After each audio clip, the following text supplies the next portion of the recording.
সিদ্ধান্তি নে নাছিলে আজি কেবিনেটে 474টা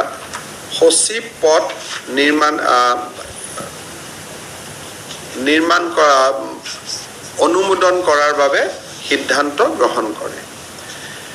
আজি কেবিনেটে আমাৰ গুৱাহাটী উত্তৰ গুৱাহাটী যিখন দলঙৰ কাম চলি আছে এই দলংখন আমাৰ যেটো প্ৰথম সিদ্ধান্ত আছিলে যে 2600 কোটি টকা প্ৰয়োজন হ'ব আজি কেবিনেটে তাৰ এখন ৰিভাইজ এস্টিমেট 3030 কোটি টকা লৈকে বৃদ্ধি কৰিছে আৰু ইয়াৰে 3030 কোটি টকাৰ ভিতৰত বেছিভাগ টকা নিউ ডেভেলপমেন্ট বেংকৰ পৰা আহিব ৰাজ্য চৰকাৰৰ শেয়াৰ 164 কোটি টকা হ'ব আৰু আমি আশা কৰিছো যে 2025 চনৰ জুন মাহত আমি ষ্টেট যিখন গুৱাহাটী উত্তৰ গুৱাহাটী ব্ৰিজ সেইখন আমি সম্পূৰ্ণ কৰিব পাৰিম ইয়াৰ উপৰিও কেবিনেটে আজি স্কিল ইউনিভাৰ্সিটিৰ উপাচাৰ্যৰ যেটো ৰিটায়াৰমেন্ট তাক 2 বছৰলৈ বৃদ্ধি কৰাৰ বাবে সিদ্ধান্ত গ্ৰহণ কৰে আৰু তাৰ কাৰণে আসাম স্কিল ইউনিভাৰ্সিটি বিধেয়কখন এইবাৰ সদনত উত্থাপন কৰাৰ বাবে সিদ্ধান্ত গ্ৰহণ কৰে কেবিনেটত এটা সিদ্ধান্ত হয় যে আমাৰ বহুত মাইগ্ৰেন্ট লেবাৰ আৰু আনঅৰ্গানাইজড সেক্টৰৰ লেবাৰ ই-শ্ৰম পোৰ্টেলত তেওঁলোকে ৰেজিষ্টাৰ কৰিছিল 2021 চনৰ বা 2023 চনৰ ভিতৰত ই-শ্ৰম পোৰ্টেলত ৰেজিষ্টাৰ কৰা শ্ৰমিকৰ সংখ্যা আছিল 12 লাখ এই 12 লাখ শ্ৰমিকৰ 6 লাখে ৰেশন কাৰ্ড পাইছিল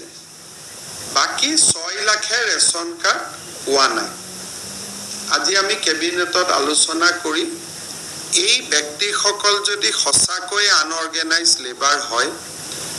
আৰু সঁচাকৈ যদি তেওঁলোকে 2023 চনৰ এপ্ৰিলৰ আগতে বহুতে 2 দিনত নতুনকৈ পঞ্জীয়ন কৰিছে এটো নহয় 2023 চনৰ এপ্ৰিলৰ আগত যদি পঞ্জীয়ন কৰিছিলে আৰু তেওঁলোক যদি ৰেশন কাৰ্ড পোৱাৰ যোগ্যতা আদাৰৱাইজ যোগ্যতা আছে তেনেকুৱা 6 লাখ পৰিয়ালক আমি নতুনকৈ ৰেশন কাৰ্ড দিবৰ বাবে আজি কেবিনেটে এটা সিদ্ধান্ত গ্ৰহণ কৰিছে আৰু মই ভাবো যে যিসকলে 23 চনৰ এপ্ৰিলৰ আগতে ই-শ্ৰম পোৰ্টেলত নিজক পঞ্জীয়ন কৰিছিলে তেওঁলোকে ৰেশন কাৰ্ডৰ বাবে আবেদন কৰিব পাৰে কিন্তু নতুনকৈ ই-শ্ৰম পোৰ্টেলত পঞ্জীয়ন কৰি ৰেশন কাৰ্ডৰ বাবে আবেদন কৰিব নোৱাৰিব এইখিনি আমাৰ কেবিনেটত লোৱা সিদ্ধান্ত এতিয়া আমি জিলা আয়ুক্তসকলৰ সভাত গ্ৰহণ কৰা কেইটামান সিদ্ধান্তৰ বিষয়ে আপোনালোকক অৱগত কৰিব খুজিছো এটা হল মুখ্যমন্ত্ৰীৰ আত্মনিৰ্ভৰশীল অসম অভিযান এই স্কিমটোত আমি 2 লাখ টকা কৰি এজন নিবনুৱা যুৱক যুৱতী নিজৰ উদ্যোগ স্থাপন কৰাৰ বাবে আমি সহায় কৰিম এনেকুৱা এটা আঁচনি আছে 1 লাখ ঘূৰাই দিব 1 লাখ ঘূৰাই দিব নালাগে তাৰে যেটো প্ৰথম পৰ্যায়ৰ ইন্টাৰভিউ আছিল সেই ইন্টাৰভিউটো সমাপ্তি হল এতিয়া 1:2 অৰ্থাৎ প্ৰথম বছৰ আমি 30,000 লোকক যুৱক যুৱতীকে সহায়টো কৰিম আৰু তাৰ পিছত আমি আৰু 70,000 ল'ৰা ছোৱালী কৰিম দ্বিতীয় পৰ্যায় প্ৰথম পৰ্যায়ৰ যেটো 30,000 ল'ৰা ছোৱালীক আমি সহায় কৰিম তেওঁলোকৰ জিলা পৰ্যায়ৰ ইন্টাৰভিউ 16 আগষ্টৰ পৰা আমি আৰম্ভ কৰিম আৰু 5 ছেপ্টেম্বৰত আমি এই ইন্টাৰভিউটো সমাপন কৰিম আৰু 30 ছেপ্টেম্বৰত আমি 30,000 যুৱকক 2 লাখ টকাৰ যেটো আঁচনি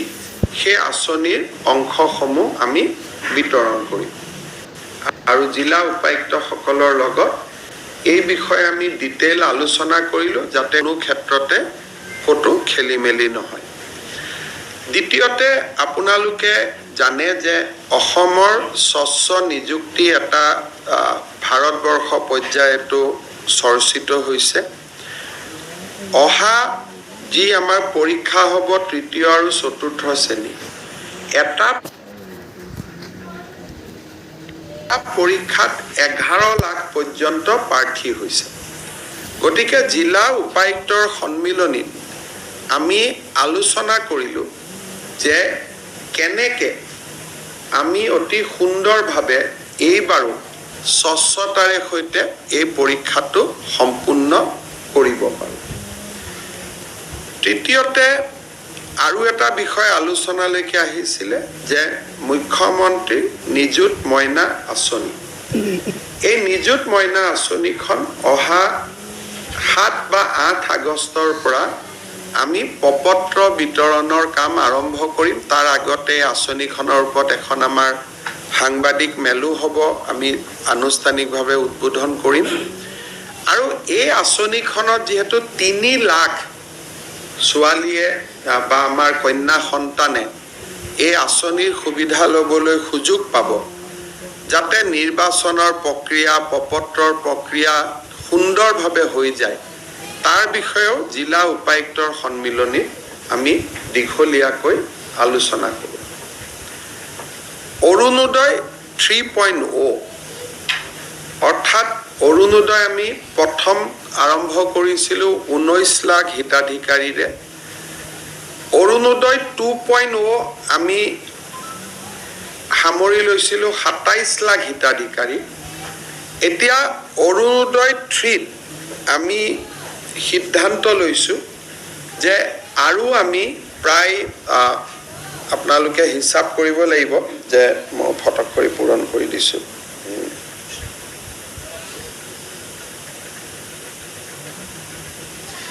আমি আৰু 20 লাখ হিতাধিকাৰী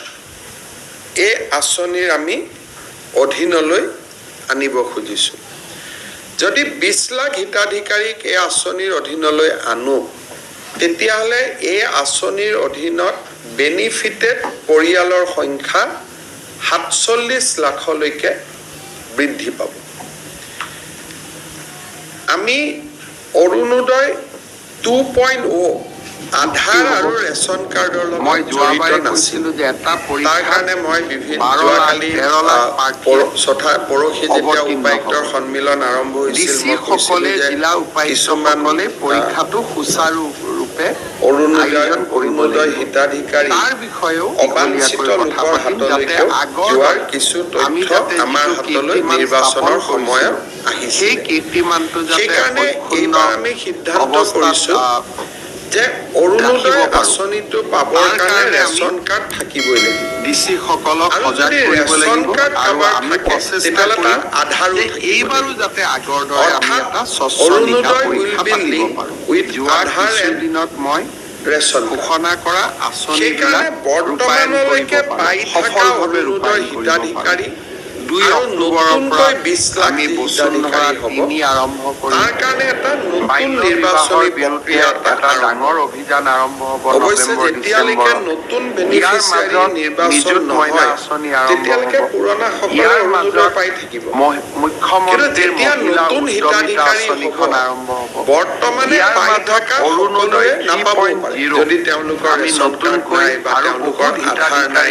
তেতিয়া তেওঁলোকে নাপাব আঁচনিখন সম্পৰ্ক অহা সেপ্টেম্বৰ মাহৰ পৰা বিষয়ে আমি আলোচনা অৰুণোদয় হিতাধিকাৰীৰ দৃষ্টিভংগীৰ পৰা অৰুণোদয়